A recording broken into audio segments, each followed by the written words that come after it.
Okay. Hello, everyone. Welcome back to Coach's Corner. Today we got Steve, we got Tim, we got Marina, we got Matt, and we got a lot of questions that we're going to go over. Who wants to start? How many did you get? You got four, you said? I I got only four. got three. Three? Okay. Good. Matt, did you get any? Yeah, I got a bunch from a couple of people. All right. You Sweet. want to go? So who wants to go first? Because I only have three, so I'm not going to be busting down any doors here. I got three, and I'll shoot them in as necessary. Yeah, I got five. So go ahead, Matt. All right, Marina, what do you got? Me? Marina, go ahead. Okay. Yeah. Sorry, my ladies bad. first. Hold on. I have it on my computer. Okay. I'll start off light and easy. So Shannon asked me what my best advice for starting prep is. I would say to not go directly into a prep without working with a coach for some type of time before and establishing habits that are conducive to a prep, so you're not having this drastic lifestyle change when you get into a prep. Like if you're in your off season super lenient, then of course getting into a prep is going to be like a different life. So treating off seasons like a prep. Yeah, I would concur with that. I would always say don't go right into a prep period. Like, like even if you hire a coach and like their thought process is like, okay, let's go right into prep. Like I'd say slow down a little bit there. Obviously work with the coach for a little while, like Marina said, but I would say before any prep, you'd want at least a period of time there where you're essentially setting yourself up for success during prep instead of going from, directly from an off season or maybe a non-organized approach right into contest prep. And then all you're doing is spinning your wheels for the first 4, 6, 8 weeks because your blood glucose is through the roof, right? You don't have all these habits down pat yet. And when somebody gives you 5, 6 sessions of cardio a week, you're not getting that cardio in. You're missing a session here, missing a session there. You're not used to preparing all these little details, right? Are big differences. It's kind of like, we'll take whatever 8 to 10 weeks getting somebody, quote unquote, primed or ready for prep. And it's really just kind of like getting into the habit of doing all these things again that we didn't have to do during an off season. I mean, I think too, a big, like what Marina said, having just time with a coach prior, at least being able to go through whether you're recomping, having to reset things, get health markers back in order. You want to make sure you have that enough time to do that, and then give your coach enough time to get your food up, keep your composition at a good spot. So when you're starting a prep, whether it's 16 weeks, 20 weeks, 24, whatever you guys decide on, you want to make sure, okay, all your health markers, number one, are in order where your body's ready to actually start to change. Mm-hmm. You have plenty of food to chip away at. And that's also going to help the mental state, deeper in, because if you just go like straight into it, your food's going to be super low, at a really far out point. And then you worry about your body just stopping to respond. You got to take diet breaks and stuff. So having that time with a coach, I think, makes the prep, as flawless as, can be. Mm-hmm. Yeah. And predicting it to be flawless, so. Oh, show. Yeah, I'd agree with everything that you guys said, right? Everything needs to be optimized. You need to have time with the coach so they know you, your food is high enough, all that. I guess the only other thing I would add is make sure that you actually love it to begin with, right? Because if you're already kind of on the edge and you're not in a prep, if you've been in kind of like a, an off season or just a slow, steady build in your, if you want to call it like a surplus or reverse, if you're not like loving that, you're definitely not going to love prep. So, Mm-hmm. question whether or not it's for you or not, right? Yeah, that's definitely a really good point. Like I like to say if it's not a hell yeah, it's a no. And prep is always going to be inconvenient. Any type of big change is going to be inconvenient, but especially a prep, like going to that extreme, if you're not excited about it and you're not like hell fucking yeah, it's a no. Yeah. I We agree. had somebody recently that inquired. It was basically like, hey, my friend did this and it looked really cool. And I've been in fitness my entire life. So I'm thinking about, giving it a shot myself. And I sent her back like a 15-minute Loom video where I was like, you probably have no clue the extent of this. Here are some of the things that you got to be considerate of. Never heard back. Yeah. So Tim, I'm curious, what did you, I mean, I kind of know, but just for people listening, what did you tell her to be prepared for? that food focused, you know what I mean? Understanding like the difference between like, hey, I'm hungry versus like legitimately every thought that you have at a certain point for your first prep, like every thought that you have. I don't care how in tune you are with your body, or she's a little bit older. I think she was like 45. I don't care how mature you think you are. Like there's going to come a point your first prep where literally all you can think about is what foods you are or aren't consuming. And it becomes, almost like the thought of food becomes so overwhelming. Yeah, it's It's one of those debilitating. things that you have to, yeah. It's like you got to work your way through that before you can like even comprehend what it is. But then I also thought like physically, you're 45 years old. There's things that you're probably doing on a day-to-day basis here that have been established over such a long period of time, and that's your routine. That's your lifestyle. This is going to pull you out of that. There has to be a certain level of priority, right? And if you're not willing to make this a very real top priority in your life right now, then understand, when you are 4 weeks out, 5 weeks out, whatever it is, that number that we know we've all been to before, where you're feeling like, death and you don't want to get up and move your ass at all, like those things that are so consistent in your lifestyle, they still need to be done, right? You're still going to get them done, but they're just not as enjoyable as they have been in the past because you're depleted and bogged down and all that. And that's all. There's also one of those things we have to understand from a family perspective. Like you're 45 years old. Do you have kids? What's your relationship like with your significant other and such? Like, that house dynamic is going to change to some extent in terms of like what you can and can't do within a prep scenario. So Oh, I yeah. agree. Yeah. Cool. All right. Matt, you want to go? You want to read one? Yeah, it's a pretty simple question, but it's actually a really good one when you think about it, right? Preacher curls, is it a great bicep movement or is it a good way to tear your bicep? So I have an opinion on this. Tim, you want to go first? I would say you could tear a muscle on anything if you're training like a fucking idiot, right? And if you're seriously, if you're the type of person where you're trying to do curls on a preacher curl with 70 pounds, you know what I mean? Like you're just going about that the wrong way, probably, right? Like there's so many different ways to be able to make an exercise hard. You don't necessarily need 70 pounds on a preacher curl to make that difficult, but it is one of those things where you understand too. There's like the fucking strength curve of the muscle, the resistance curve of the exercise. The resistance profile of that exercise is once it's fully lengthened. So once your bicep is fully lengthened in this position, there's no tension going through. So that dumbbell, it's just hanging. Gravity is taking it straight to the floor. There's no tension on your bicep. Once you break that level field, right? You're opposing gravity.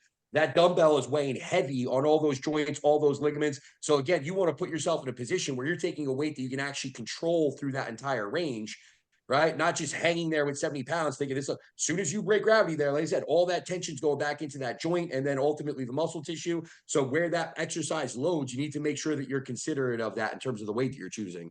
But yeah, otherwise, I think any exercise is a good exercise until it's not. Yeah, I I mean, don't my train perspective- biceps. You don't train biceps. You don't have an opinion. Do you don't? There are better things to do for biceps, I think, than especially if someone has like a weak elbow. Like that's or like a rusty, musty elbow. There's probably better things to do, more cable stuffs. But don't ask me about biceps. Fair. At least you're honest. Oh yeah, always. For me, like I really struggled with building my biceps. So it's one of those body parts I've tried a million different things. And I'm always one to pick like a pretty bread and butter movement and just execute on it flawlessly, right? But preacher curls for me is like probably my favorite bicep movement because of the level of isolation, right? And because it's one of those things like I do spider curls or like reverse preacher curls, where to your point, Tim, like when you're fully at the bottom in a spider curl, your arm is literally just vertical with the ground. Like if you do things like at the bottom, lean back so there is more tension pulling at the bottom, like there's actually gravity pulling you down, like little things like that. If you learn to really execute the movement flawlessly and do it as hard as possible, I think it's a great movement. But to your point, like anybody like who watches Sam Sulek train, right? Like I'm not talking shit about the kid because I mean I think he's great, but he doesn't train with textbook form, right? He's somebody where like if some kid sees him doing like an 80-pound or 100-pound fucking preacher curl swinging the weight, like yeah, you're gonna tear your muscle. But just generally speaking, doing biceps and having the bicep in a fully lengthened position like that, it is a very compromised position, right? It is stable. Well, I was going to say, speaking to the credit of it being a good exercise, it's also like relative to like a spider curl, right? Like it's super stable. Yeah. Like to your point, preacher curl is a good exercise. Like I said, everything's good until it's not. Exactly. Yeah. So yeah, it could be high risk if you're stupid, but like for me, the max I'll ever touch on a preacher curl is 35-pound dumbbell, right? And that's somebody who, you know, has been doing it for freaking like 15 years, right? So yeah, I think it's a good movement. Steven? Yeah, it's, Nothing? All right. so I don't like preacher curls double arm, and that's only because of my bicep tear that I had 4 years ago. I really like them single arm, actually seated away from the seat. So like if I'm curling my left arm, I'll put my legs to the right of the seat. I like my arms never grew until I started really doing isolation movements like that, like ditching the dumbbell curls, the hammer curls, trying to do the barbell, all that. So when I started doing them, like single arm, really making sure I'm focused, on the length and position, holding it, and then making sure like I'm refiring on just my bicep curling up. You know what I mean? With like an open palm, right? So my forearm's not engaging, things like that. And then the isolation at the top. I don't really feel another bicep movement like I do with them with like a single arm on the machine. Um, but again, like you said too, Tim, everything's dangerous until, you know what I mean? Like at some point, like you're not gonna need on a single arm doing 40, 50 pounds of them, right? Like your bicep's such a small muscle.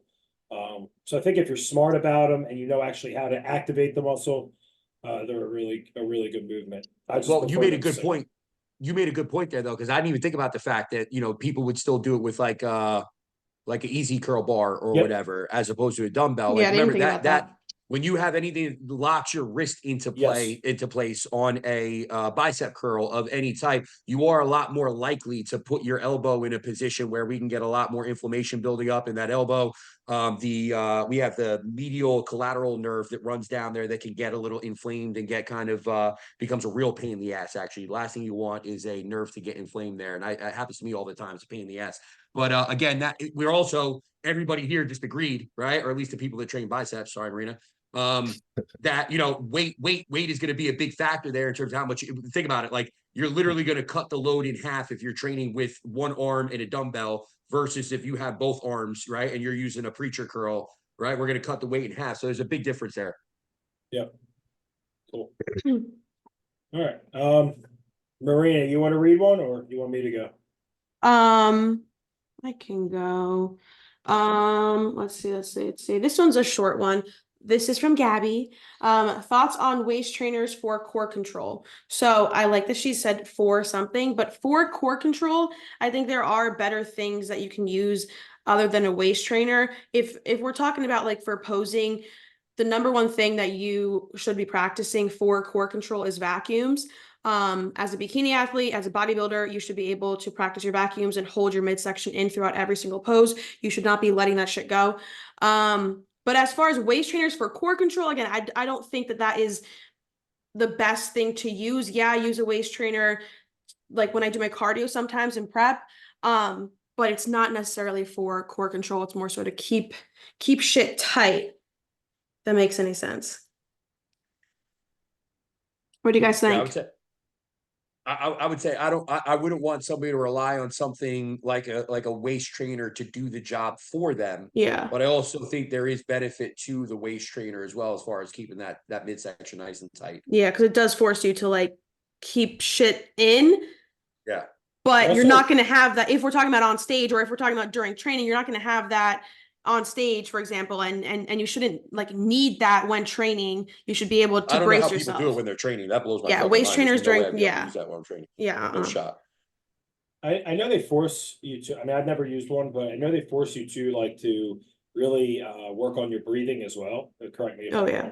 wrong. So I think that's also important too, like when you go and take it off and then you're vacuuming, it actually, I feel like is gonna actually help you hold the Absolutely. vacuum more or even get, everything, your transverse in deeper, Yeah. so. For sure. Yeah, to be honest with you, I don't know any of the research behind it at all. And I'm sure there is some course sets or whatever the fuck it is Yeah. have been around since the fucking beginning of time. I guarantee you there's some research there. I don't know what it is, have no clue, but I do know it absolutely helps. It's helped me as far as my It definitely midsection is concerned. helps. From pushing food in the off season to the point where I have, and then the little bit of inflammation that I always get in my lower abdominal. Like I've needed that support. my last show, and it was one of those ones where it definitely made a difference. And I was surprised at the rate that it did. But when you're actually posing and you're on stage, like I said, it's not there to do the job for you. You know what I mean? Right, Like you right. have to get to the point where you can control that shit. Tim, Especially breathing while you have the control too. Yeah. Tim, I'm sure you look great in a corset. Well, I was just saying, Matt, I don't know, Matt, do you have anything on this? Because God knows that you don't fucking need one. Your midsection is tighter than all of ours right now, and Yeah, you're it's- eating 900 grams of carbs today. It's not. Dude, definitely not anymore. It's not. Next thing you know, you sold Stevie's. I'm gonna wake up on Friday and my check-in response is gonna have fucking corset where you're trainer all day, non-training days. No, I mean I don't have a strong opinion on it. I think I haven't experimented with one myself. I don't know a lot of people that have used it. So like you, Tim, like I'm usually one that leans more towards data and or like just actual practical evidence of people using the shit. But to your point, like corsets have been around forever. So if you look at like French Victorian women, they're fucking I was waists just gonna are, say like, that. this big, right? So there's got to be some level of effect to keeping your waist small. But I don't really have a strong opinion on it. I think if somebody Mhm. feels mentally it's making them better, then that's more important than anything else. Because I mean, you guys know how that goes with prep and life, period, right? Yeah, Oh, show. sweet. Cool. All right. I got a question that just came in like 2 minutes ago from this Gremlin Lifts Zero. I don't know if that's a client of yours, Tim or Marina. He just started following me as Yeah, we were me doing the too. podcast. Who? So Gremlin Lifts Zero. Don't No, know. okay. Sounds So- like a troll account. Well, it's actually a good question. Okay. And I got another question very similar. So I guess we could just bang them both out, at the same time. So he asked, is junk volume real or is it another cop out for regular people not to train on? And then the other one I got, do you guys prefer top sets versus more volume or straight sets? So I kind of just am linking these two together, you know what I mean? Can we just address this real quick, actually, because we have somebody that commented on the corset thing, and God knows we're not going back to the corset or whatever waist trainer for Waist any trainer. reason. Pain management has advised not to use this corset, so that has been something that's been around for a long time in the bodybuilding and powerlifting realm. With powerlifting, I mean specifically powerlifting, but with the belts, and being able to use belts. And as much as we might see something, I don't want to even call it atrophy, because in the research we didn't see any atrophy whatsoever in the muscularity down there. But even if somebody becomes less efficient with like their TVA or the muscularity that we're looking at in terms of controlling there, the reality is you could easily mitigate that or augment that by having time within the waist trainer and or a weightlifting belt versus time not in. So again, that's exactly what we're saying, is make sure that it's not something you rely on wholeheartedly. But at the end of the day, we shouldn't see any atrophy in tissue there whatsoever. All right, sorry about that, Steve. What was it? No, you're good. All right, Trunk so volume. yeah, so is junk volume real or is it another cop out for regular people not to train hard? Oh shoot, go. So My brain lagged. no, I think this is it's a very like, I think there's so many different ways that this could be answered, right? I do think on one side, there's something to be said for if you really know how, if you know how to connect with the target muscle, for example, really well, like we'll just take chest, for example, right? If you know how to really connect with your chest, I find me personally that after doing like 6 or 7 all out sets where I can't mechanically get, any more from the muscle, I'm smoked. You know what I mean? And that's like after 4 movements or so. Then you have people who go into the gym, they don't have that mind muscle connection, right? They don't know how to fire like with that. And they're in there and they can do 25 sets and then they are never sore. You know what I mean? So I think junk volume, yes, it's real. I think the main thing is just understanding that it takes a lot of time and a lot of repetition and a lot of focus and practice and patience to get that mind muscle connection down within the target muscle, you know what I mean, when you're trying to hit. So where you don't have to do all that volume to activate, because, guys, there's people that do 30 sets of something and their muscle never grows, but if they learned how to actually activate that muscle, like if they learned how to press through their elbows, through the pecs, after like 6 sets, especially if it's a natural person, their chest is not going to be pressing anymore, we're flying, you know, so I think junk volume is real. I think it just comes down to being able to actually over time focus on getting that mind muscle connection down and activating the muscle you're trying to work. Yeah, I think it's a tough question to answer in my opinion because, well, to your point, Steve, I agree. Like, I would never put a novice lifter on like a high intensity type program where they're doing one or two top sets. Yeah. Um, but then when you look at the advanced or elite side, look at somebody like Jay Cutler who would do like 30 plus sets every time he worked out, right? And the dude was yoked out of his face. So I think, Dorian Yates. yeah, that's the exact opposite spectrum, right? Like you have the high intensity, low volume versus Jay with the super high volume and high intensity. But to me, I think there's so many ways to skin a cat, and all the data around any of the types of training is totally skewed because there's a million different variables that aren't being tracked and just genetics, right? Um, I think there's a matter of trying blocks that work for you. And this is once you're at like an advanced or an elite level. Personally, I think you should try blocks of time that maybe 4 month blocks where you do high intensity, then 4 month blocks where you do high volume and see what works for you. I think what's more important, whether it's the sets or the reps, it's um exercise selection and making sure your intensity is high, but most importantly, making sure every other variable is on point. Your nutrition, your recovery, your PEDs if you're at the elite level, right? Things like this. So I did some time with a mentorship program. What's up, Coleman? Yo, Clay. Where I There actually he is. worked. I did a couple of seminars with a guy, Jock Newell Taylor. If you look him up, Jock Newell Taylor. He's a French guy. 40 out of Arizona, ounces. has a full lab. He's actually a neuroscientist that's made his way into the hypertrophy space. And there actually is a way to measure force production, right? So it's a very easy, simplistic tool. I shouldn't call it simplistic, but it's a very easy tool to measure the amount of force production that we can get out of something, right? So literally I could take, anybody on this, we could use this device and I could have you do a row, right, against this device, and we can measure how much force production you're going to be able to get out of this, right? So, and literally from, it doesn't matter who it was, this person, that person, this person, right? Everybody that used this, they start with 1 rep, right? And let's say their force production was 100. I forget exactly how it reads, but let's just say it was 100, right? For everybody. Second set, for everybody, it was between whatever it is, 87 to 92. By the third set, your force production is down to like 75% of what it was from your first set.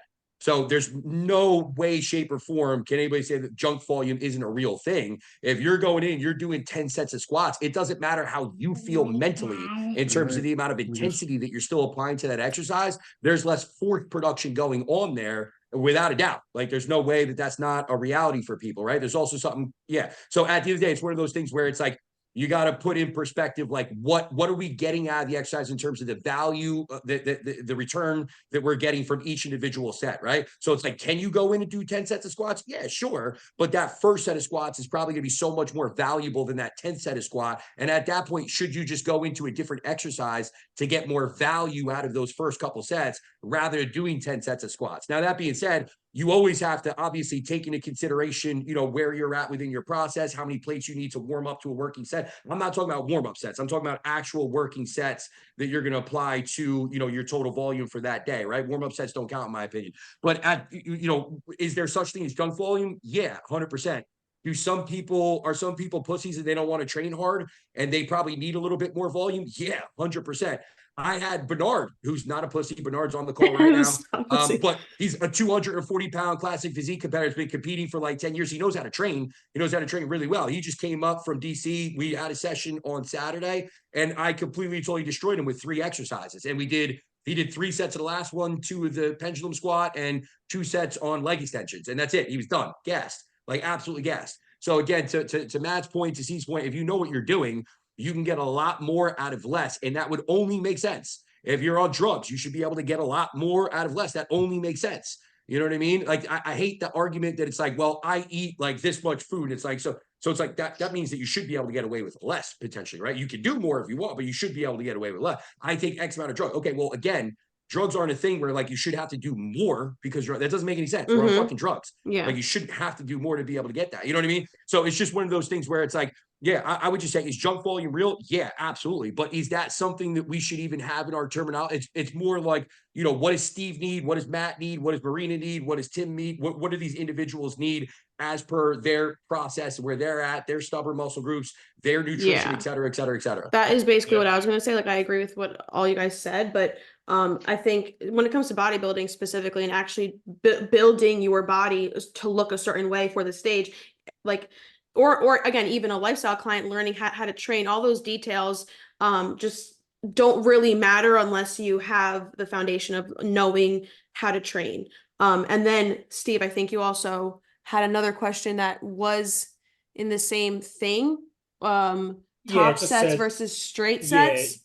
yeah, it was like, do you guys have, it says, do you guys have clients do top sets, volume versus working sets? So I'm assuming Mhm. they're just asking like, Yeah, so like both. I mean, I can speak for myself. I can also speak for Tim, but like we do both. But again, it's going to be dependent on what each physique needs. Like right now, Right. we're blasting my legs because I have skinny legs. And my upper body. I don't even think I have a single like actually just the overhead presses right now. My barbell overhead presses like the only upper body thing that is like a working set. The rest are just like straight sets, like RIR 1, 2 sort of thing, as opposed to like absolutely like dying like I do when I do legs.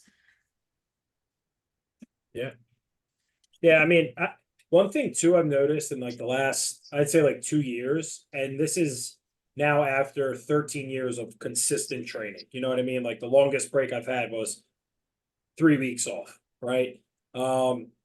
Is my muscle connection finally, I feel like, reached a point throughout every muscle part 2 years ago where I've noticed I'm like, damn, I've only done 3 things and I'm smoked. You know what I mean? Like, and I'm like, wow, I used to do like 6 things for chest. My fucking chest like grew so slow behind, like, say something like my shoulders, or like my legs or something. And then now it's like I've taken the time to actually learn how to press with through my elbows and connect with the pecs, like especially from like a dead stop. And I can't do more than like yesterday. I did 3 exercises. I skipped the fourth. I just couldn't. I was getting nothing from machine flies at the end. I was like, what am I getting from this? You know what I mean? Yeah. So I stopped. There's just no point. And that was only after 2 working sets, top sets of cable flies. Right. I failed at like 14 reps. Then I did incline Smith.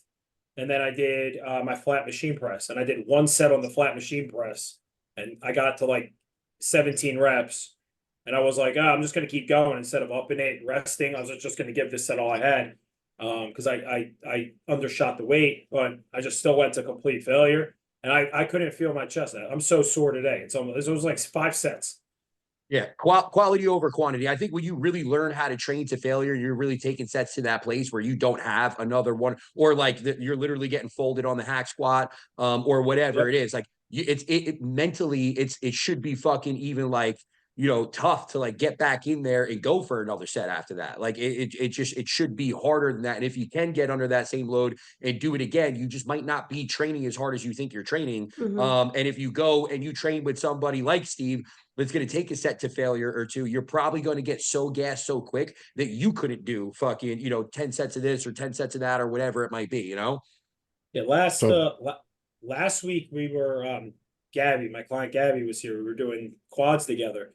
And I think in person too, it's good. Like you said, Tim, your client just came. I think sometimes it's good, like clients actually see us take those sets to failure, like in person. So they know, like, okay, this is what a top set is, right? Mhm. And like, if you're able to do a top sets for more than like 2-3 sets, like you're not putting your all, you know what I mean, to a true failure spot in that one set. Because like when I'm doing hack squats, for example, I can't do another set. There's no way. I can barely get off the damn machine when I finally rack it, So Yeah, if you finish your top set on a squat movement, you should be sucking wind for like 3 to 5, like Yeah. 3 Oh, 3 to 5 easy. minutes plus. after Easily. that. Yeah, easy. It's 10, funny. 10 minutes between sets, easy. Yeah. Steve, to your Seriously. point, it's so funny. And real quick, I saw Jordan popped up in here. What's up, Jordan? And my buddy Fenton. Yo, What's up, Jordan. guys? I trained with my wife probably like a month, six weeks ago. And this was the first time we had trained legs together in a long time. And she did what I thought was a warm-up set on the hack squat, and she was like, "Oh, that was my top set." And I was like, That was so "What?" upset. I was like, "No, it wasn't." I was like the next set, I added like 20 more pounds or whatever, and she got 5 additional reps on top of what her last set, what she thought was her top set was. So, like to your point, I think when you're not used to look, if you're not like an elite level, advanced level lifter, or you're just not used to having somebody there that's stronger than you or they're pushing you, like it is good to lift with somebody on occasion that can, because they'll For teach sure. you what intensity is. Yeah. Even for people that are used to it. Like I'm sure Mhm. once in a while, Steve, you'll agree, like training with somebody, like it's not that we get complacent. It's just that sometimes like you need that one up. You know what I mean? Like Oh, you need yeah. that extra. My wife is not a competitor at all. She could care less. She's watching too right now. But like if you look on her Instagram or even my Instagram and go down far enough, you'll see her doing a top set on the leg press. This is a few months back. And again, she's just, a mom and my wife, and I love her. But she took a set of 6 plates on each side of on the leg press for like 25 reps or something like that. And she's literally in the gym screaming like, Christina's badass. yeah, but she's going for it. You know what I mean? The bottom line is my point behind that is like she doesn't know any better or different. She just Yeah. knows the environment that she trains in on a regular basis and what I make her do. Mhm. To her, that shit is normal. You know what I Mhm. mean? But again, it's one of those things where it's like until you've kind of experienced that outside of you and what your brain is telling you could do, and somebody else kind of superseding that or Mhm. overriding that, it's hard to know that you can really train at that level. Yeah, Too, Tim, Coleman. Sorry. Go no, go ahead. ahead, Marie. No, Coleman just said having a training partner, in my opinion, is the best thing for anyone if you're competitive, da da da. But yeah, like having someone push you there. Like I was recently training, we trained once a week, Tim, for like, I don't know, like 6-ish weeks. And I was like, oh, like it kind of reminded me of like how it was supposed to feel. But having someone push you there, or even just again, a friend to push you, to spot you, or just to like get you to get those last few reps out, it's so different. 'Cause it's so hard to do that on your own. Even I still struggle Oh, with yeah. it. I'll take a video of like a compound movement, hack squats, and I'm like, okay, no, I'm done. Like I'm fried. Then I look back and I'm like, what the fuck am I doing? I'm like, I still had 5 more. But if someone was there with me, they could have told me that and I could have kept Right. going. So it really does help. I don't think having a training partner will ever really be a bad thing as long as they know how to It's gotta push be the you. right, it's gotta be the right training partner though, too, Yeah, because yeah. if you, Yeah. again, this is just my opinion, you guys will probably agree, but if you're not training with somebody who is like fucked up in the head too, to be able to actually push their own limits, you know what I mean? Like to actually push like a squat movement to pure failure where like you can't have fear of getting pinned under the fucking Mhm. machine. You know what I mean? Like there has to be something wrong in like your head to be able to actually get to that point. You know what I mean? Like, Yeah, no, for Yeah. sure. because some people can't, and you have to be able to handle that pain tolerance. There's a That's huge the pain thing. tolerance That's with the thing. training, Yeah. huge, especially with Yeah. legs, dude. That shit is sick. Like me and Matt say all the time, it's kind of almost like a blessing and a curse that we live 3 hours from each other. Because if he lived like close, and we were training every day, one of us would definitely have had a heart Yeah. attack. Would My die. knee would fully give out if you guys train together every week. Oh, we would be My knee would fucked fully up. give out. Because the one Somebody time we says, did legs, we were sorry, go ahead. dying, dude. Just Yeah, I brutal. believe it. Somebody says pushing muscles get fried. I think what they're probably referring to is like type 1, type 2 fire. Remember, guys, that's not a thing. That's not like a real thing. If you look up Henneman's principles, right? Like that's basically the body's going to call upon what it needs from a Needs muscle to, fiber yeah. standpoint. Mhm. It's going to recruit what tissues that it needs to recruit based on the level of stress that it's under, or the duress that it's under. So once we're pushing to a certain point and we've hit this point of literal fatigue to where the weight is actually, we're moving much slower based on that weight. It's a force velocity relationship. The reality is we're going to call on a lot more muscle fiber, right? Based on how hard we need to push, if that makes sense. You guys ever you guys ever have to go to the hospital from training? I've never had rhabdo, if that's what you're going for. No, I was just asking like if you've ever pushed so hard you had to like go to the hospital. What would you go to the hospital for if you weren't pissing blood afterwards? What would make So- you think you need to go to the hospital? So when I was 20 and I was getting ready for my first NPC show, my fucking dad had me lunge 185 across the entire LA Fitness, and it was an old grocery store. So like how long a fucking ShopRite is? That's how many steps I did with 185. And I was halfway done and I was seeing literally black dots. And he was like, "No, you could just take breaths." And I couldn't drop the bar or anything. My whole body went numb. There was pins and needles going down my spine, all here. And I passed out and he couldn't wake me back up. So he took me to the Kennedy Hospital, like 10 minutes down the street. And they fucking stuck like some shit up my nose and it just like woke me up. Dude, And I smelling was like, salts. Yeah. Dude, Fucking that sounds crazy. awesome. We should do that next time I It train. was We fun. It was should a do ton of that. fun. Yeah. We're Yeah, way I've- too old I've- for that now. But my dad don't give a shit. He didn't care. He's like, "I knew you were fine. You just went a little too hard. It's all good." Yeah, it's character. I think the Very last time I crazy. was in the hospital, like for myself, was when I was born. That's good. Like I Congrats. don't get hurt. Oh my God. You better start knocking on some wood because I know. we're from ammonia salts. That's what they fucking put it right under my nose. Yeah. Nerve. Somebody said they have nerve disorder. That's going to be totally different. Yeah, That's totally. that now it makes sense, all the pain management stuff there. But yeah, that makes Yeah. sense. That's something you have to regulate because there's not going to be anything, a nerve disorder is a nerve disorder. There's not much we can do about that. Do we want to go to Yeah, another ammonia question? salts. Yeah. Yeah. I figured that question would be a good amount of Mhm. time. I have a fun question. What was the worst rebound you've seen someone do, like after a show? Oh boy. Myself. I'll go because it's Puerto not Rico. a personal one. Larry Puerto- Wheels, like 2 days post show, and gained like 60 pounds or something like that. Like just fucking asinine. What did he gain? I missed it. I'm sorry. He lost. It was like between 50 and 60 pounds. He gained in like 2 days post show. 55 pounds in 4 weeks. God damn, dude. That's like you're waiting for a fucking heart attack. Yeah, I was gonna say 55 pounds in 4 you're waiting for something with the heart to go. Yeah. Jesus Yeah. Christ. That's tough. Is Blood that how much pressure? he Could you gained? imagine? 55 pounds in 4 weeks? Larry Wheels. He gained. It was like it was like 2 days, dude. Well, Coleman That's said insane. 55, or Coleman, Oh, you were 55 pounds. Coleman. I don't know. He said 55 pounds in 4. I don't Oh, know. Yeah. My chat isn't updating. That's why I'm not seeing any of this. Oh, Coleman shit. did. That's weird. Yeah. What's the word? What have you seen, Steve? I'm not saying any names or anything. But I'm not seeing anything. I had an individual who competed 2 years ago, and it was rough. I think it was 35 pounds in the first few Sure, Coleman. days. Oh, not me. What was it, Steve? It was about 35 pounds in the first couple days. Edema Jesus. like crazy. Never and mind. I said, "Yo, you got to go to the hospital." This is not. I was very straight up. I said, "This is not my responsibility." You know what I mean? Like I'm not dealing with this shit. You know what I mean? Like this isn't on me. I told you, I gave you all the warnings. You know what I mean? What do you want me to do? I can't coach this. You know? Yeah. Uh, No, there's no. you know, I was down. like, that's a fucking. that was pretty bad.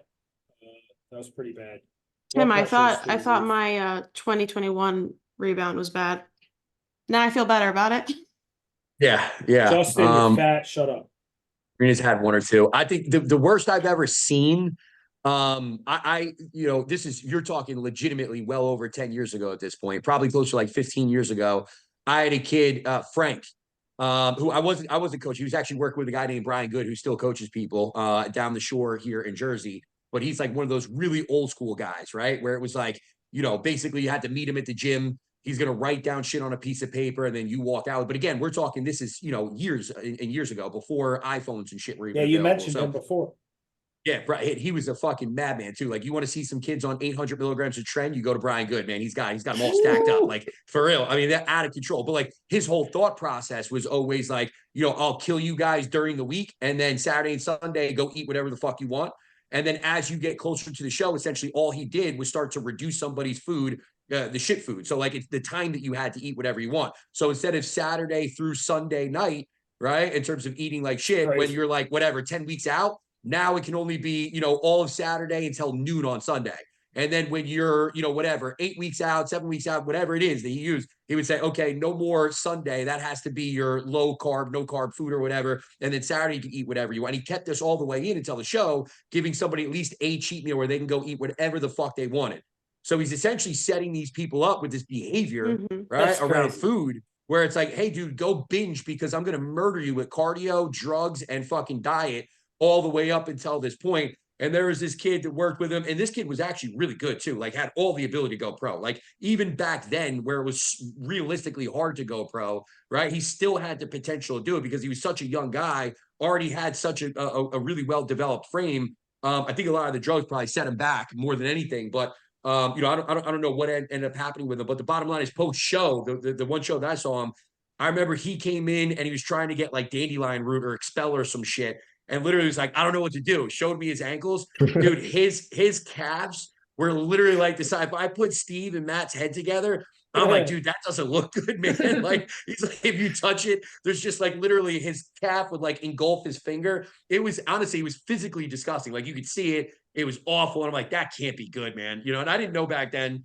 Honestly, I really didn't know that like his kidneys were probably going to shut down, but he was in bad shape there. And he had only gained whatever it was, like, you know, whatever, 20, 25 pounds. I really don't know. I'm making a number up off the top of my head. But he basically like admitted to the fact, like, dude, I can't stop. Like, I legitimately can't stop eating. I go, I eat, I throw up. And he's like, I eat and eat again. And he was already like 2 weeks post show at this point. So he was just basically set up from the start to have this horrible fucking rebound. And it didn't go well for him at all. Dude, so a couple things to touch on there. Sorry. So number one, sounds like that coach was like a Chad Nichols guy, because I know that's what Chad used to do with people back in the day. But number two, we talked about this a couple of weeks ago, but like just for those that compete or think about competing, like if you actually can't control yourself post show, like look, you get a bit of a slide like after your first time you compete, because again, like that's the first time you're actually truly gonna feel hungry, unless you grew up like very impoverished, right? Or in a third world country or something like that.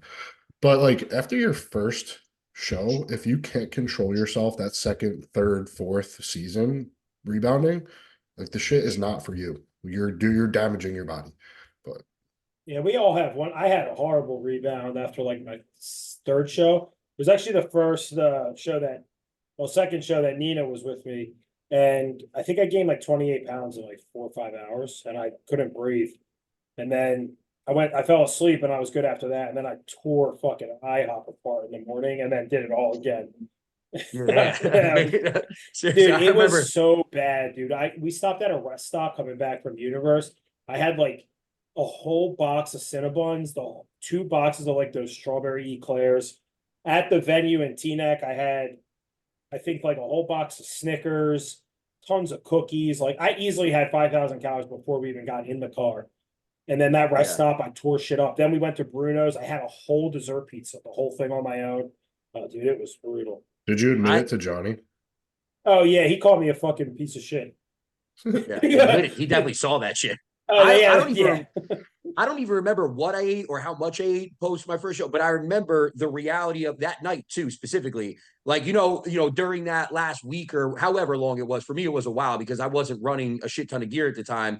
But like your sex drive is down. I haven't gotten a boner in God knows how long because it hasn't even been a fucking thing on my mind. Seriously, that was like the last contest prep where I was barely on anything, or it was the first contest prep and the only contest prep where I wasn't on anything. So it was one of those ones where my sex drive was just like in the gutter. I had nothing going for me whatsoever.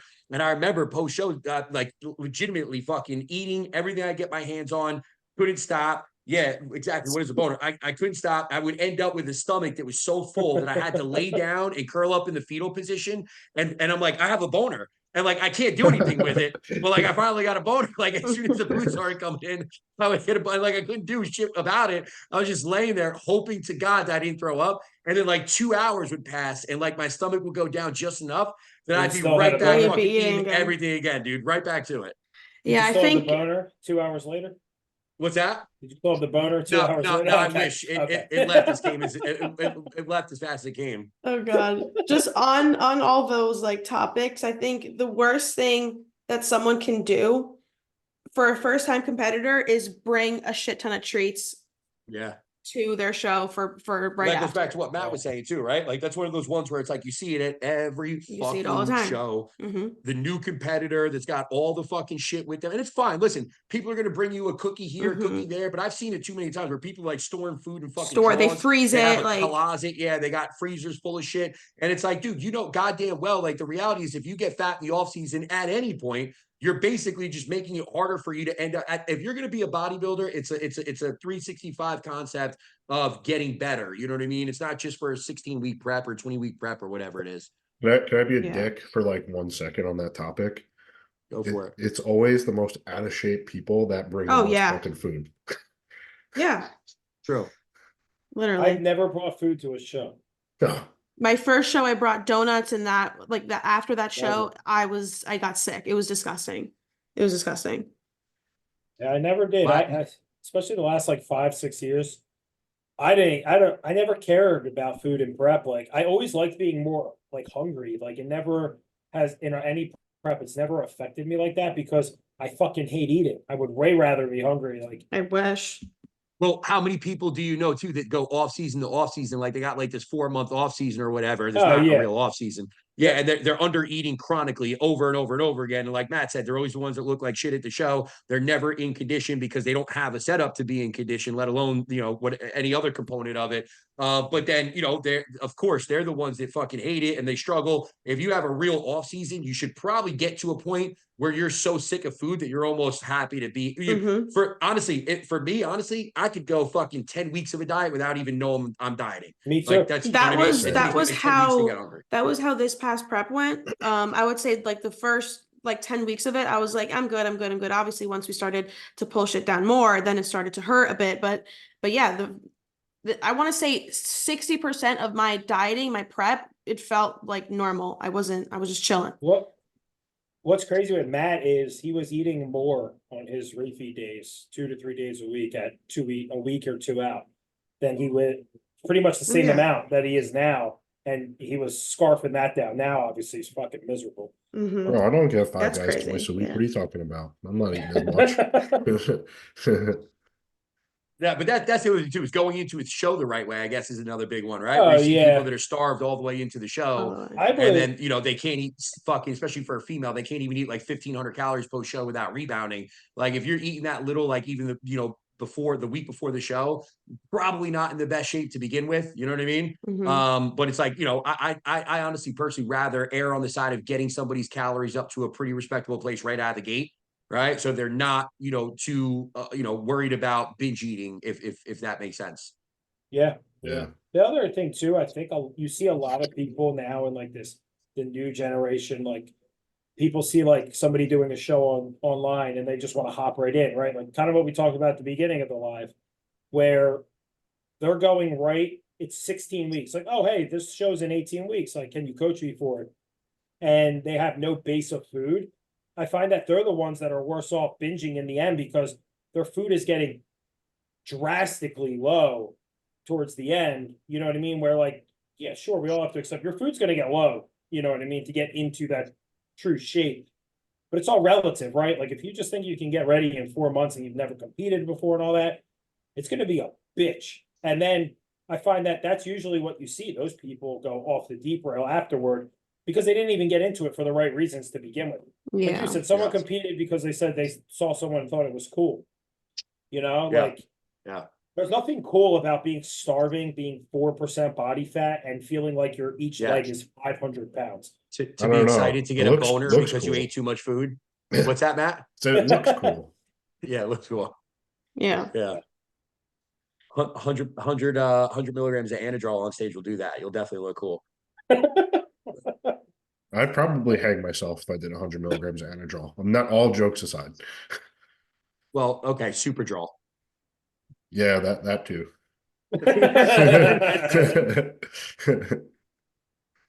All right. Who's got I the guess next it's my question? turn Yeah. to throw one out, huh? All right. So we just did this. This person literally put latest podcast. How long should a good off season be? So we just did a podcast with Dominic Kuza on the how important an off season is to get somebody from that kind of like top level amateur spot, right? Where you could walk into any amateur show and you're in the running for an overall or a top 3 place in your class at the very least, to being a threat on the national level stage. And the question was point blank. Actually, it wasn't my client. So I don't know if it was one of yours potentially, but bottom line is they didn't answer me back and they just asked openly, how long should an off season be or whatever I wrote down there. Wait, what was the actual question? How long should a good off season be? I think at least a year. I think it Yeah, depends. Play devil's advocate, dude. Like, look at what we did in like 4 months, Steve. Yeah, but that was 4 months going into a show, dude. That wasn't 4 months up front. Your body also was through that process before, you know what I mean? So like, Wait, what do you mean? yeah, what do you? So wait, what show did you We do had before Easterns in Junior Nats? November Before you won your card? 2022.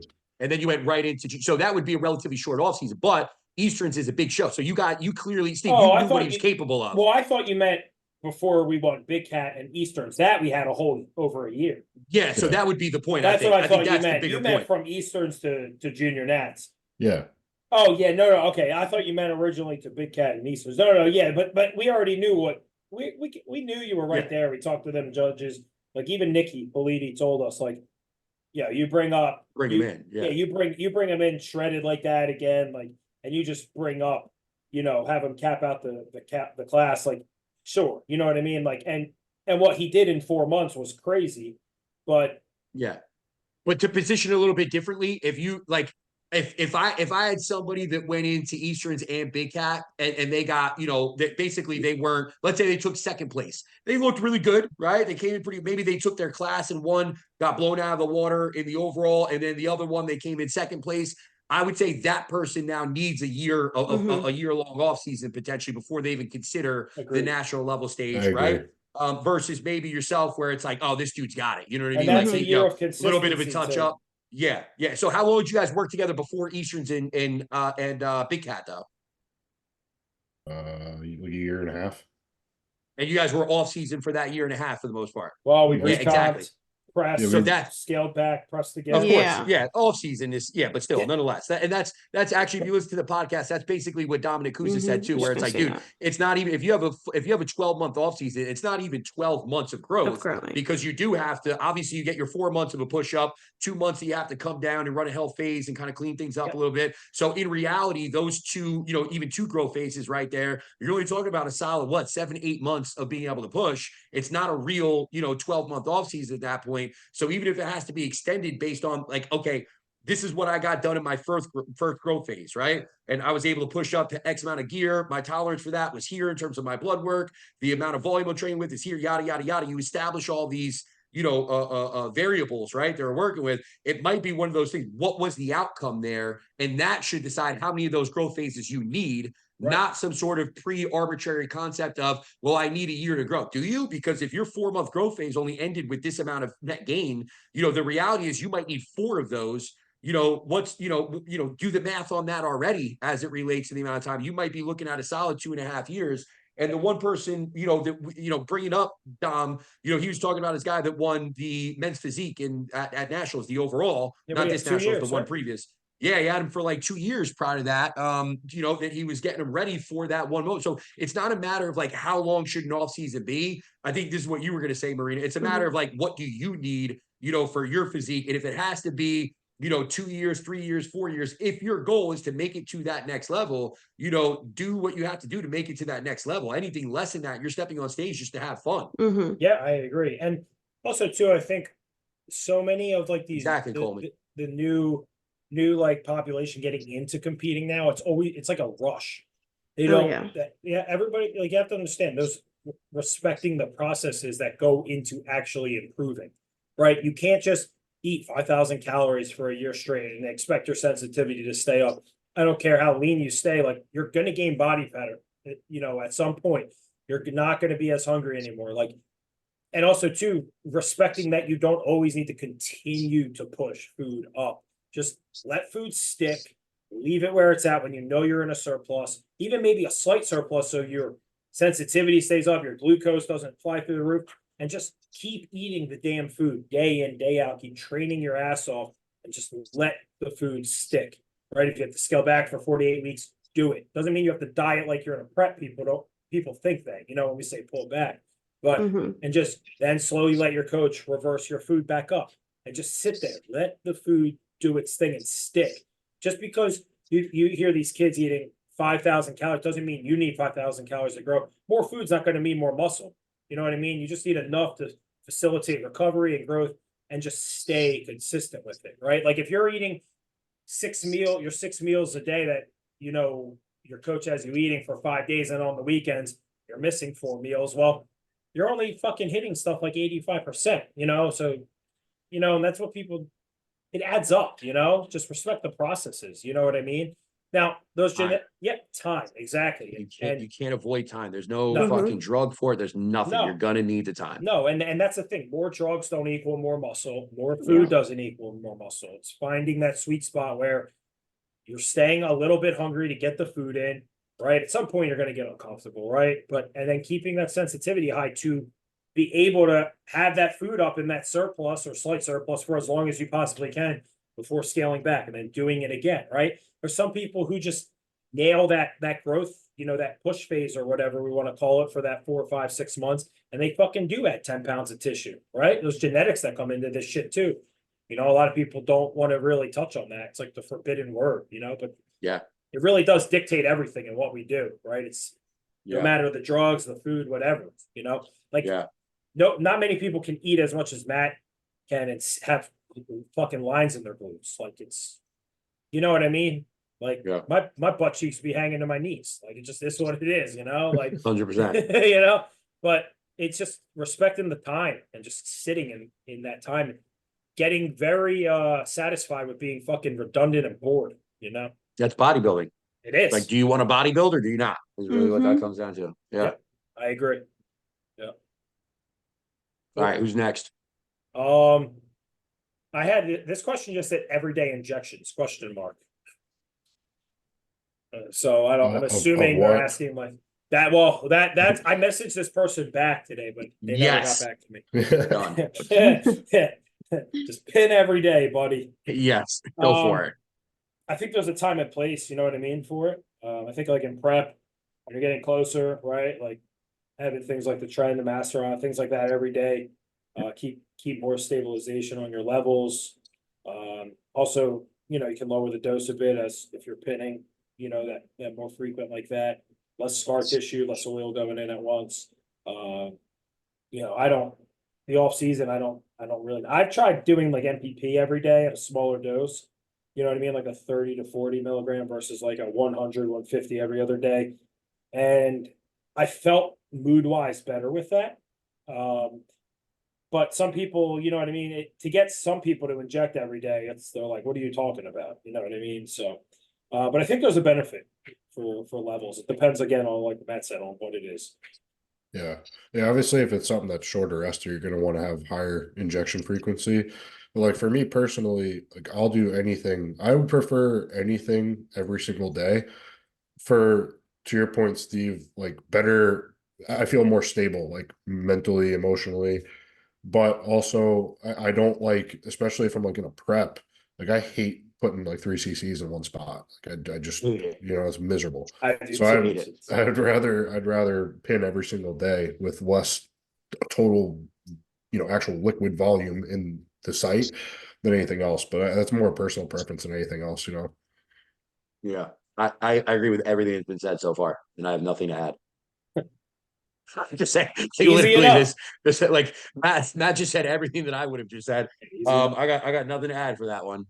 Did you guys touch on like even using the insulin syringe might be an option there too as we get closer to a show and we Yeah, are trying to limit scar tissue to a certain extent. that's what And I that use might even be now. multiple injections a day. Yeah, but if you're on TRT, I'm saying like as we get to that higher Oh dosage, yeah, and yeah, I would agree. even where it might even be 2 injections a day, but I'd rather have somebody pin themselves with an insulin syringe than a giant fucking, well, I should say giant, but like, you know, whatever, a 25 Yeah. gauge or something like that, you know, 1.5 inch, just because it's going to be less, you know, superficial as far as the look on stage is concerned, Oh. and any type of like, you know, bulging issues. Speaking of injections, funny story.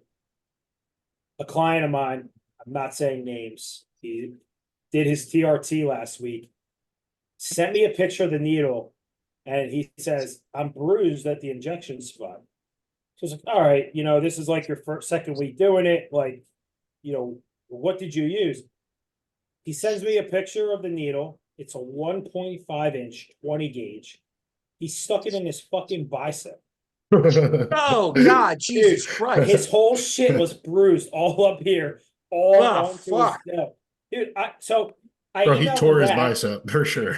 Bro, Yeah, I- right. That's Like, disgusting. He's definitely got walking around with a puncture wound in his arm. Right Puncture now. Like, wound. how did you do that, dude? So I emailed him back and I said, why did you do that? And he said the doctor told him to, like that prescribed his TRT to him. And I said, so I'm he just telling you, started dude. with me, right? Like a month ago. And he said, hey, I'm going on TRT from the doctor. This guy's like 40, I think he's like 49. So he sent me his blood work. I'm like, all right, it makes sense. Like his test is like at 90 something. I'm like, all right, how much are you doing? So he sent me a picture of the test, the SIP, it's 200. I'm like, all right. He said the doctor wants me to do it every 7 days. I said, all right, like everything sounds good. So I'm like, he's like, I got I got pins, I got all that, right? I got the needles from the pharmacy. So I told him, I'm like, all right, dude, just here are some YouTube links. So in his check-in 2 weeks ago, I sent him YouTube links if he wants to do his delt and his glute. I said, you're only doing a shot a week. You don't need any more spots than that, dude. It's 4 spots. He sends me the fucking picture, and it's like zoomed in, and I'm like, that's definitely not a butt cheek. And I'm trying to figure it out, and I'm like, dude, where is that? And he's like, it's right at my armpit. So I'm thinking he pinned his armpit. He's like, no, dude, I stuck it right here. And he sent me a picture and it was circled in like red on his iPhone. And he stuck it right the fuck up here. And I'm like, dude, why did you do that? And he's like, well, the doctor said like I could stick it like in my shoulder. And I'm like, bro, that's your bicep. That's not Yeah, your it's shoulder. your shoulder, dude. I'm like, what the fuck, dude? So then Oh I God. said, what did you inject it with? And he sent me the 20 gauge. And I said, dude, you see that thing right there, the needle? Oh, I that's said, they gave him that needle to load, didn't no, they? To draw yes. And he stuck Yeah. it in the arm. Oh Oh God. fuck, dude. This guy Jesus checked in. He Christ. checked in this morning. He still can't move his arm. He hasn't been to the gym. Yeah, I believe it. It's Bro, that all guy's a bruised, dude, in his savage. check-in picture. But hopefully dude- that only dude has is to happen funny. once. Yeah, remember, imagine doing that to yourself. Like, there's no actually. I told you guys last week about the story about my first injection. Was that last week? Yeah. And I got And the hit with week like the after. 18 gauge. My buddy, I don't know if he's still on. He came. I'm not going to say his name because now he's a cop, relatively close to us here. So I don't want to say anything. But congratulations too. He just had a baby. I haven't talked to him in years, but he's actually in the chat right now. That he plugged me with like the 18 gauge in my butt cheek, and I probably had a hole in my ass for like a solid fucking month. I did that I once can only imagine by what the accident. bicep- Oh yeah. So I'm never. Yeah. I would, and I learned my lesson right away. Well, he asked if he has an effect. I'm like, dude, listen, like I would go to the like urgent care or the doctor, like just tell him what you did, right? Like you have this prescribed to you, like you're not fucking telling them you're doing anything illegal. But I felt bad for the guy because it was Really? it was an innocent thing, you know what I mean? Shame on the Yeah. doctor for not better explaining how to do that. They Yeah, really dude. don't. And that's the other thing I told you guys. Remember, I had to go to a doctor for my TRT originally, and I was going to, and like getting into doing it myself, like there really was no, the more I look back at it, the more I realized like there was no, like, it was just like they did it. You know what I mean? I'm a very, like, I have to do it hands-on to learn, right? Like I'm not a very visual learner. I have to do it hands-on to learn. So it's not like I'm really paying attention. I was afraid of needles at the time. So like, dude, give me an injection, and I'm trying to like have a conversation with him, so I'm not really paying, you know what I mean? So it's like, and then you walk away and they give you all this shit and you literally have multiple things, Yeah. and it's just Yeah. like, what the fuck am I? Nobody told me to rotate. He didn't spots, know. The picture he Yeah. sent me of he had like fucking 100 syringes. Like you could just see it. And I felt bad for the guy. I said, dude, you should have just fucking emailed me or just texted me. I would have fucking hopped on FaceTime, dude. You could have avoided all this shit. But I felt bad. I'm like, that's crazy. All right. What do you got for us, Matt? Sorry, hang on. Maybe ask somebody else while I look. All right, Marino, what do you got? This is a quick one. What do you do when you have cravings on/off season? So in season, Order pizza. yeah, just eat everything you want. No, when I have a craving in season, I guess it depends. Like if I want something specific and I can I don't really have cravings in season because I'm just, my goal is like so focused. But if there's something I want and I can fit it in my macros, and it's not something, disgusting, I can make it work. Like if it's chocolate in my oats, you add some dark chocolate chips in your oats, things like that. But then off season, again, like if your food, I think we said this a few weeks ago, if your food is high enough, like you shouldn't really be having too many cravings, but obviously you have more room to be able to fit things that you're craving in if you'd like during an off season. So really in my off season, I just eat it and I make it work because I have that room. What about you, Matt? When was the last time you had a craving? Oh, hello. Uh, What's up? I don't know if I really have cravings. I'm not like a food person. I'm not the best person to ask this question, but I think during contest prep, like yeah, it's natural for people to have cravings. I just think just Well, don't be a pussy and like give into your cravings. Like just you don't want it.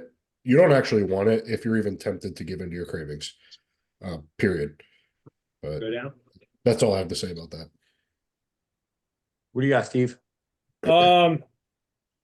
Obviously, I think if it's in prep, I don't know if you asked that, Maria. Like, I know you said off season, Yeah. but in prep, obviously, it's like Yeah, you just suck don't it have up.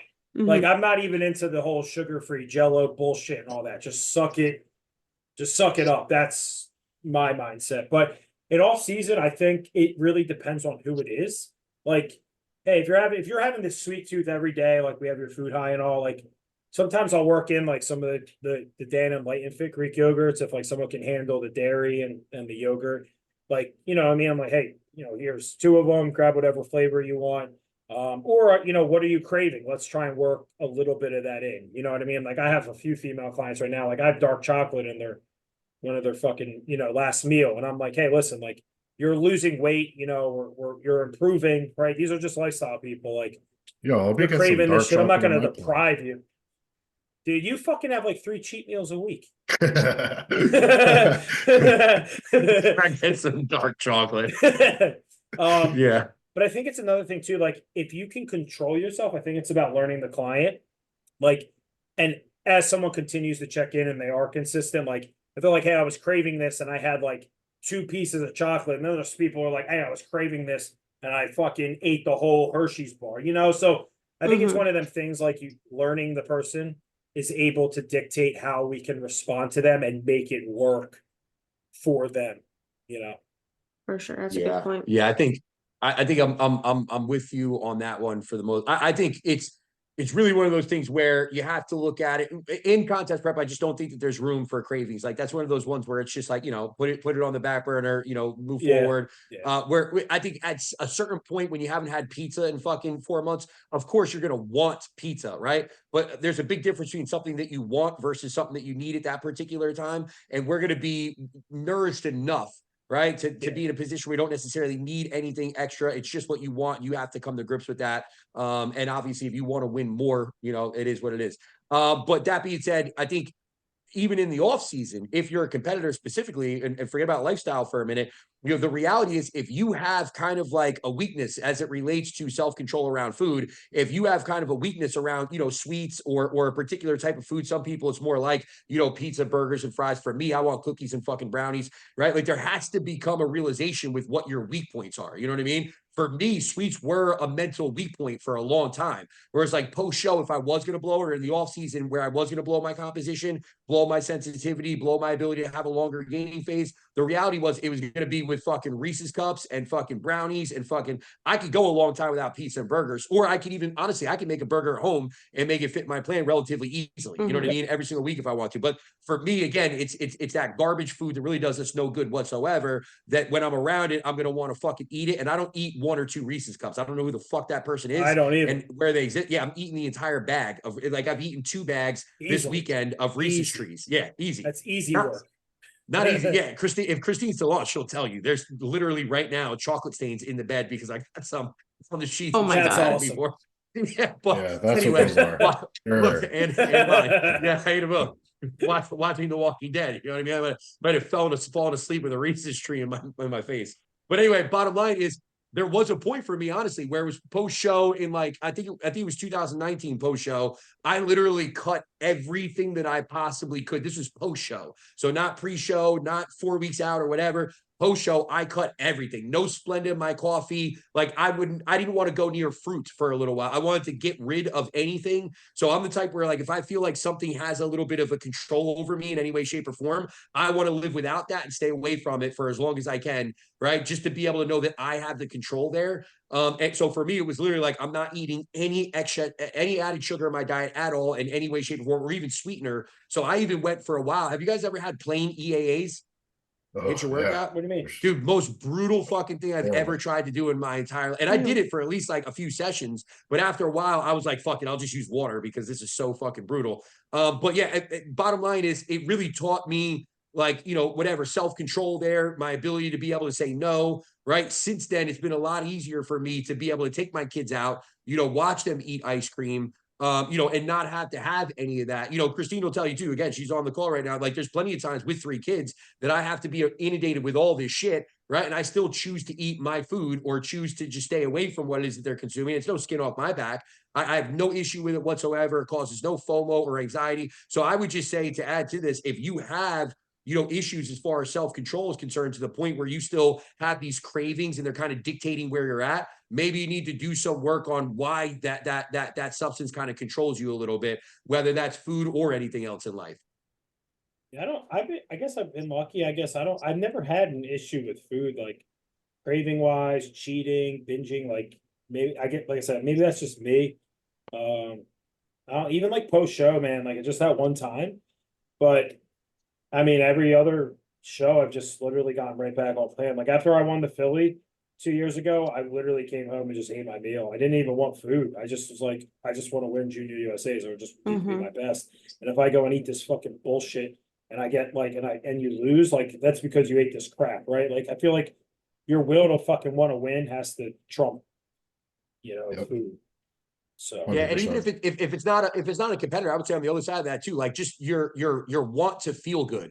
Like I get it in my head all the fucking time where it's like we're running late and we're coming home from somewhere, whatever. And it's like, oh, let's go stop here and get this, that, and the third. And then 15 minutes later, logic and common sense kicks in. And it's like, well, if I eat a fucking entire pizza by myself tonight, I'm probably going to spend fucking 3 hours on the toilet tomorrow. I'd rather not do that. You know what I mean? So it's like, and then logic kicks in and I go home and I eat ground beef and white rice. It's kind of like, you need to be able to think more logically, less emotionally about food.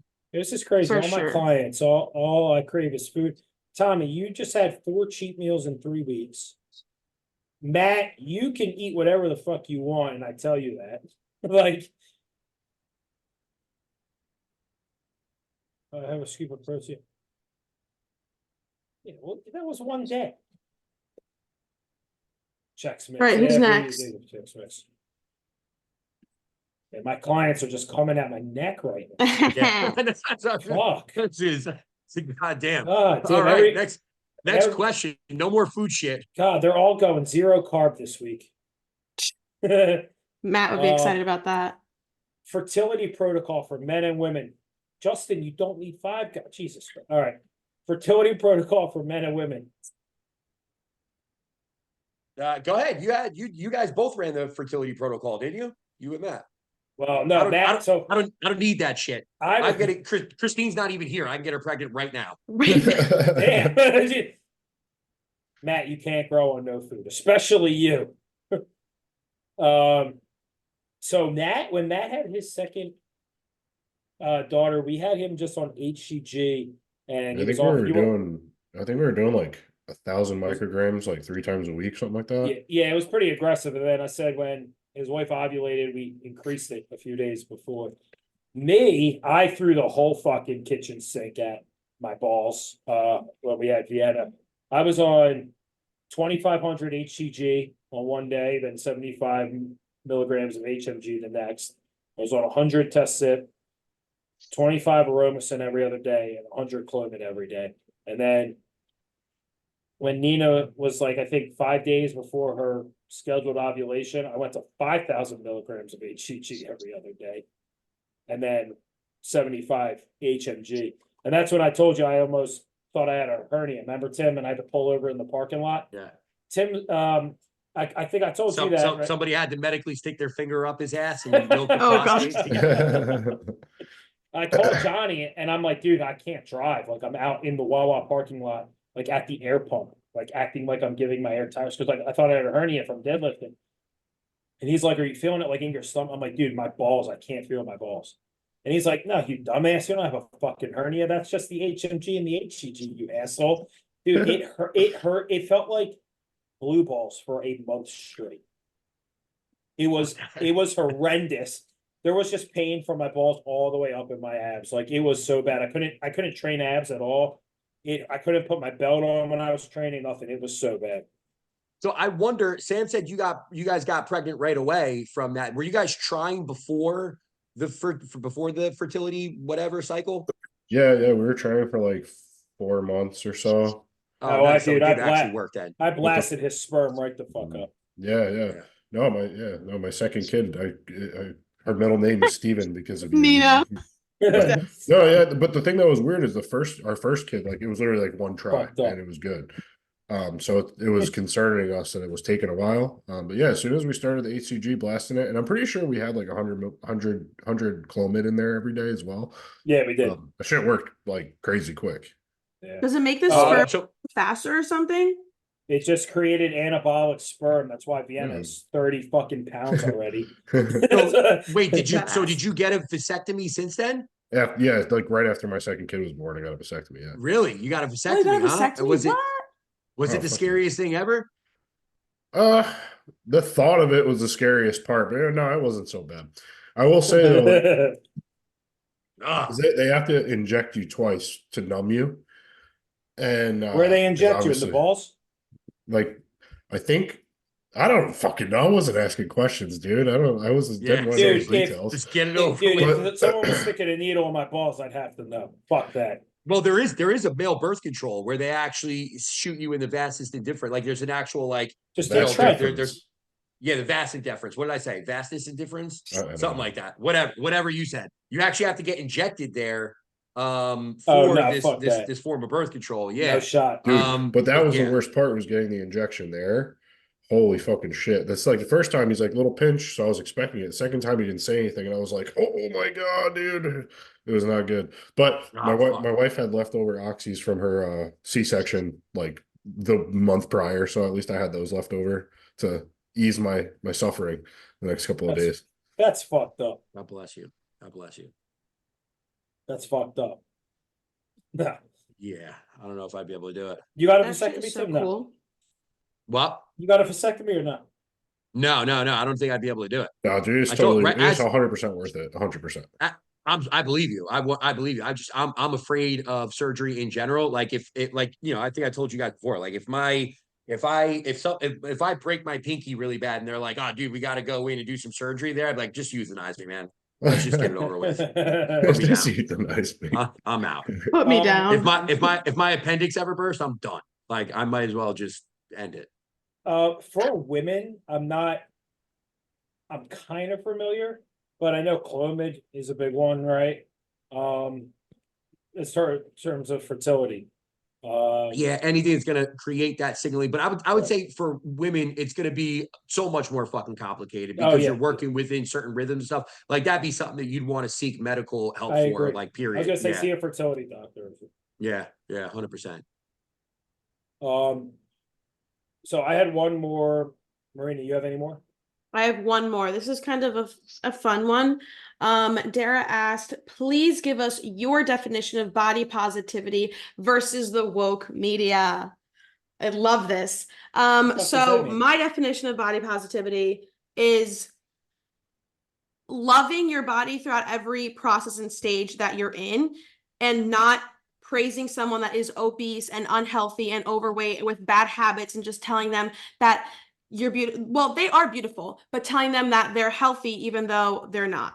So basically my definition of body positivity is learning to love your body in every stage that it is at. And especially for females, our bodies fluctuate so much, whether you are pregnant, whether you just gave birth, whether you're postpartum, whether you're in prep, whether you're in an off season, our bodies fluctuate so much, and just learning to love your body throughout every stage that it's going through is really what I think is important. A female asked that, right? Not a male. Female. Oh yeah, I figured. Yeah, I don't. Steven, what's Yeah, don't, dude. You go. Don't look at me like that. Don't look at me like that. Don't look at me like that. Yeah. I was thinking, I'm so confused right now. Yeah. I agree What with are everything. I- what Marina are what said. are your guys' definition of body positivity? Come on. Let's hear it. I don't know. I would never. I don't. Like when we define it as body positivity, like that's where I'm Yeah, like I'm I would so- never define it in such a way. Which I know. Listen, it's just verbiage. Yeah. Dara's cool peoples. I know. She had a good question there from the female's perspective, and I know it's definitely something that a lot of women, Yes. I guess would resonate with. I don't know. Like, but again, if we define body positivity, how's that? Can we start there?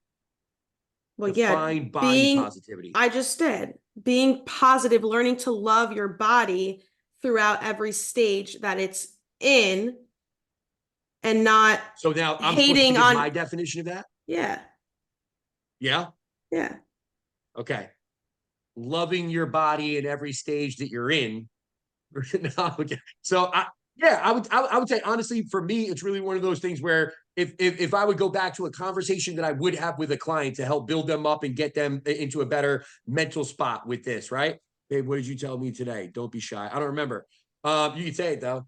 But I would just say it's one of those things where it's like, be like, stop worrying about the end result, right? Like if that's something where, let's say you like, if we're talking fucking somebody that is obese, that isn't in love with themselves, how do they become more positive? Stop worrying about the end result in terms of losing weight, what you want to look like, all this different stuff. If you're skinny fat, if you've had kids, if you've been through all this different stuff, stop worrying about that end result in terms of the way that you want your body to look, and make a decision to be a better overall individual, right? Like you're going to take care of yourself. You know what I And mean? I say Like 1% better every day. Yeah, that's it. And then at the end of the day, it's the things that we do every single day that ultimately lead us to an end result. You know what I mean? And that's going to be true no matter what facet of life you're talking about. If you want to be really, really good at work and you want to get a promotion, you're not going to start crying about, this positivity and that positivity, this negativity and all this different stuff. You're going to go into work every day. You're going to work really, really, really hard. And after you've accumulated some level of like consistency there, you might go ask about a promotion, right? But you're going to bust your ass for that promotion first and foremost. And it's the same exact thing here. Like, forget about the superficial concept of like body positivity and start thinking about, health positivity, if you would, and making sure that you're taking steps in the right direction to be the healthiest version of yourself over and over and over again. And now every single time that you look in the mirror, instead of being unhappy with what you're seeing, right, you can start to like go through these mental check marks of like, did I hit my meal plan today or log all my food? Check. Did I get all my steps in today? Check. Did I do added cardio today? Check. Did I work out today? Check. And it's like, if you can say all those things, then you're automatically in a better spot than the person that can't say those things, and they're going down a different path potentially, right? So it's one of those things where it's like, we can sit here and use different verbiage to be able to create a little bit of a different emotion or feeling for different people, but in reality, as it relates to the way that your body looks or what you're doing about it, just physically, get going, like start to do more, put that effort in on a day-to-day basis, and then you have something to hang your hat on, regardless of whether you have a six-pack of abs or not. Oh, show. Yeah. What was our second part to the question, Marie? No. It was, I think they were asking relative to like what most like common like thought process nowadays, as far as like the general media would be like, this person that's overweight. We just bought my daughter a Barbie. I bought it, actually. I didn't realize. Right. And the Barbie is like, she's got a fat ass, but like not just a fat ass, like she's thick in the hips. You know what I mean? Like she's a pretty big girl, dude.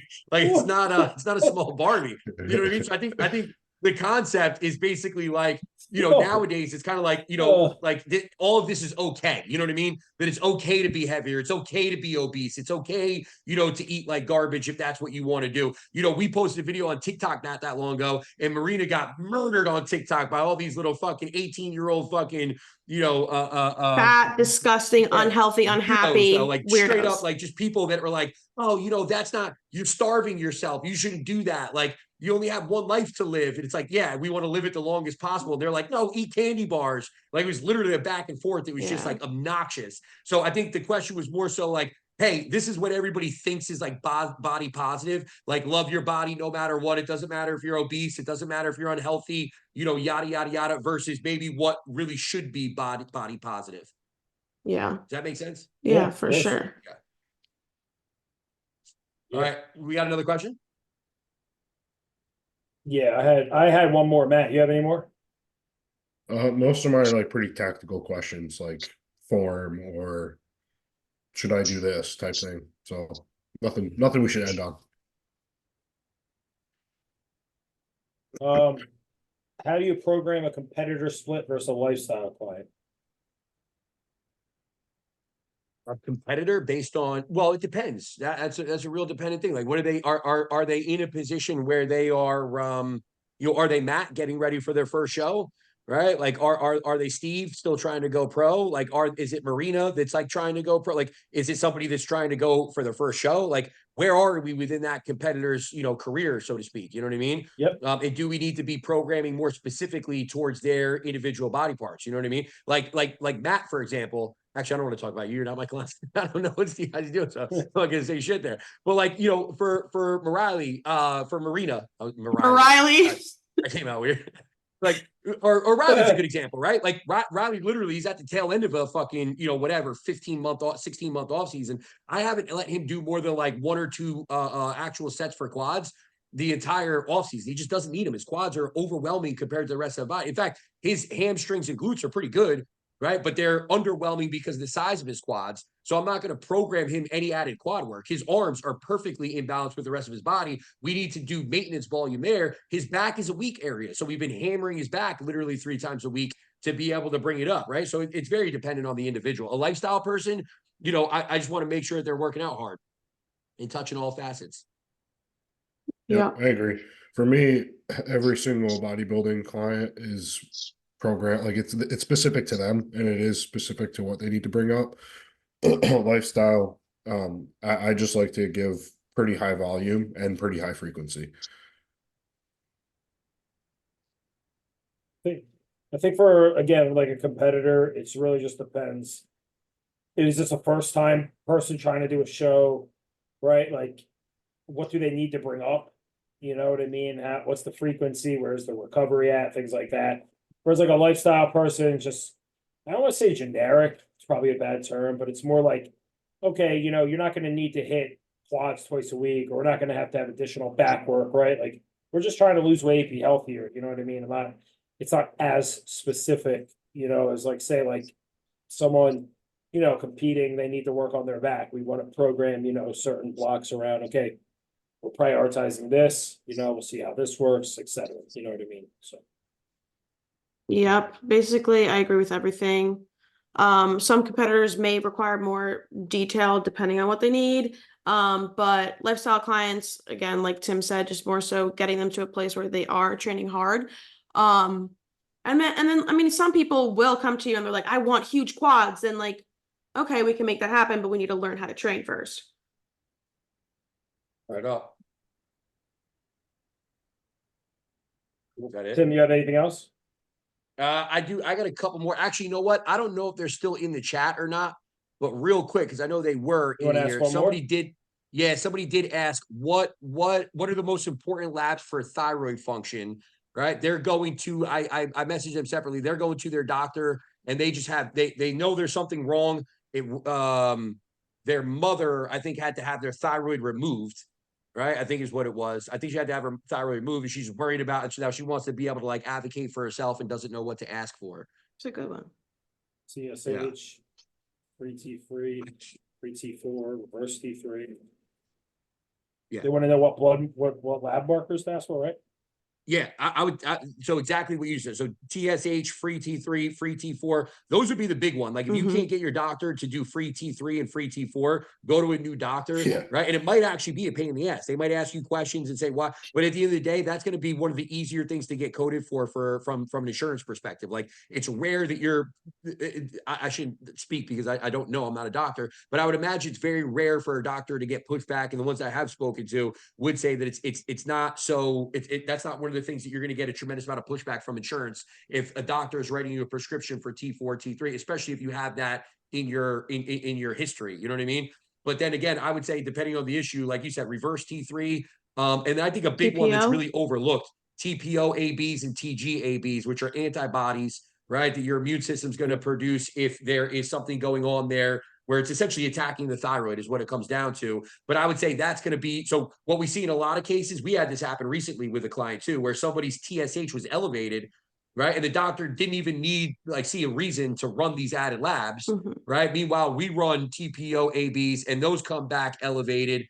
Actually, I think that was me. That wasn't your client, was it? Maybe that was me. But anyway, TPO-ABs came back really elevated. And then we did a gut. It turns out Hashimoto's was like in full effect, and they have an autoimmune condition that the doctor wasn't even going to address in any way, shape, or form. It was just, you're tired. You're just chronically tired. You need to go to the gym. And they're like, dude, I work out fucking 5 times a week. Like I keep trying to tell this person to do less. You know what I mean? Because they're doing too much.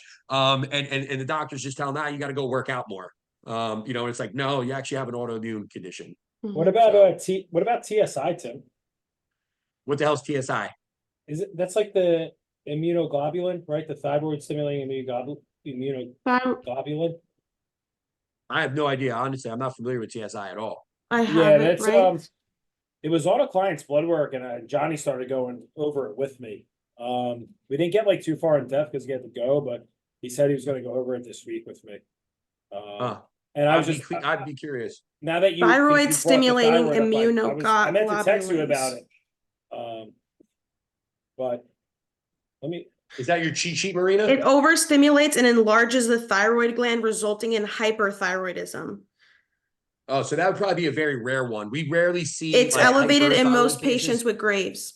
Yeah, so that's the thing. It's like Graves. I've actually had one client where we caught Graves relatively early, but I Graves is going to be one of those ones that's really rare. So if somebody's like, you know, they're really sweaty all the time, they have tachycardia or the heart rate's going. Yeah, but I would say that one's probably going to be pretty rare. I've never heard of TSI. Johnny was confused too about because I never heard of it either, and he was like, I'm really curious why the doctor has it on there, and but they don't have Graves' disease. Maybe a history of it, but unless that person's super skinny, I wonder, or bulging eyeballs is a thing for Graves. So the one thing that Johnny told where'd me you have that from, Marina? Though Austin. Is that your It was in Austin's class. Good for Yeah. you. See, that education's paying off. Johnny said sometimes if someone has hyperthyroidism, they will check for that, like the TSI. And then he said he had to go, so he said he would get more into it with me. But that was the first time I've ever seen it. Just being, completely honest, and I was like, "Hey, I want to learn more about this." Like, it would be great to get a client once in a while where their thyroid's overactive. You know what I mean? Oh yeah, dude, it's always fucking slow. Not Always used to that slow. one. No, hell no, it's always fucking slow. Always. Yeah. All right, so I think we're good, right? Good. Matt's got to eat. I can see from here.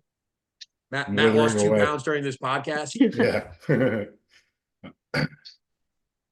So, Marina, you gonna do the outro thing? Should I outro now? Yeah, this is your job. Yeah. All right. Yeah. Thank you everyone for listening to another episode of Coach's Corner.